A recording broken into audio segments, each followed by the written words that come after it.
Radiofrequency catheter ablation has evolved from a rescue therapy to a primary strategy in the management of recurrent ventricular tachycardia, particularly for patients with structural heart disease and recurrent ICD shocks. The procedure relies on delivering alternating high frequency current, typically around 500 kHz, to the myocardium.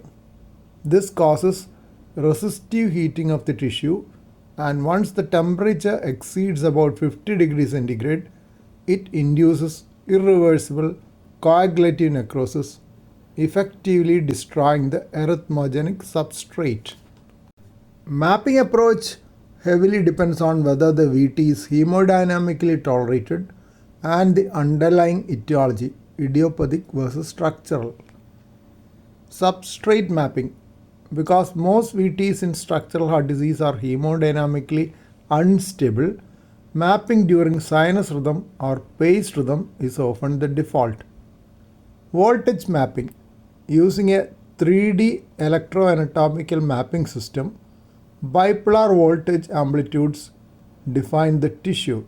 Normal myocardium is typically more than 1.5 millivolt. The scar border zone, the usual site of re-entry circuit, is between 0.5 and 1.5 millivolt, while dense scar is less than 0.5 millivolt. Target identification. The goal is to identify and ablate abnormal electrograms during sinus rhythm. This includes late potentials, which occur after the surface QRS, and local abnormal ventricular activities. Pace mapping.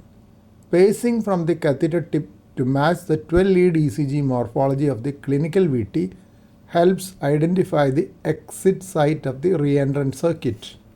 Activation and entrainment mapping.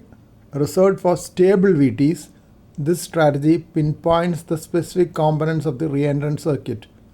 Activation mapping, finding the earliest pre-systolic electrical activity relative to the QRS onset.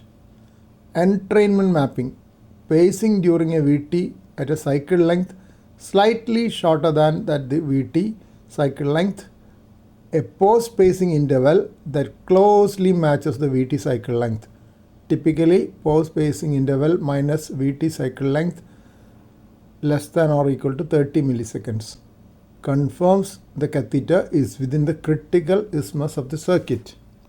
Endocardial versus epicardial approaches. The location of the arrhythmogenic substrate dictates the access route. Ischemic cardiomyopathy.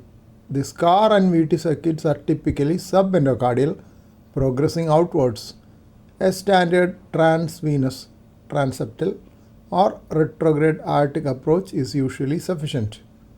Non-ischemic cardiomyopathy. Conditions like arrhythmogenic right ventricular cardiomyopathy, Chagas disease, and non-ischemic dilated cardiomyopathy frequently feature epicardial or mid-myocardial substrates.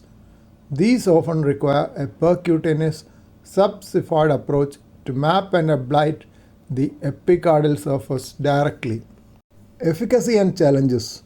In structurally normal hearts, idiopathic VT commonly originates from the RVOT or LV vesicles. RF ablation is often curative, with success rates exceeding 90%.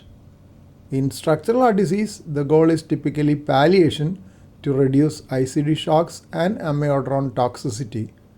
Success is hindered by deep mid-myocardial circuits, which standard irrigated RF catheters struggle to penetrate, and extensive disease progression.